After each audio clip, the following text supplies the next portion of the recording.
भारतीय संस्कृतीत आई वडील हे देवतुल्य मानले जातात.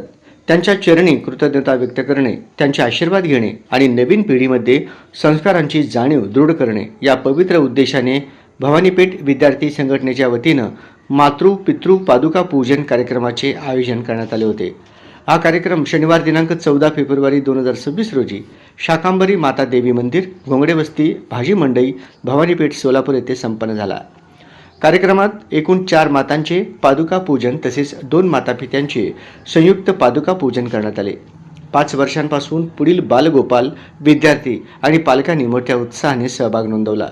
कार्यक्रमाचे यशस्वी आयोजन करण्यासाठी संघटनेचे संघटक चक्रधर अन्नलदास, विनायक मादम, प्रतीक्षित परदेशी, रेवणसिद्ध नरोणे, अमर दुस्सा, श्रीकांत नामणी, आकाश दुधगुंडी, विनोद देवसानी, गणेश पोतन यांनी विशेष परिश्रम घेतले. संघटनेचे अध्यक्ष प्रवीण नागनाथ जिल्हा, उपाध्यक्ष लक्ष्मीनारायण जिट्टा, बालराज गालपल्ली, सचिवा सौ रूपाताई दुस्सा कटकम, कोषाध्यक्ष दीपक नरोणे यांची उपस्थिती लाभली. तसेच मंदिर समितीचे कोंडा काका, चंद्रकांत पासकंटी काका व इतर सभासद पदाधिकारी उपस्थित होते. कार्यक्रम अत्यंत भक्तिभाव, शिस्तबद्ध वातावरण आणि संस्कार मूल्यांच्या जागृतीसह संपन्न झाला.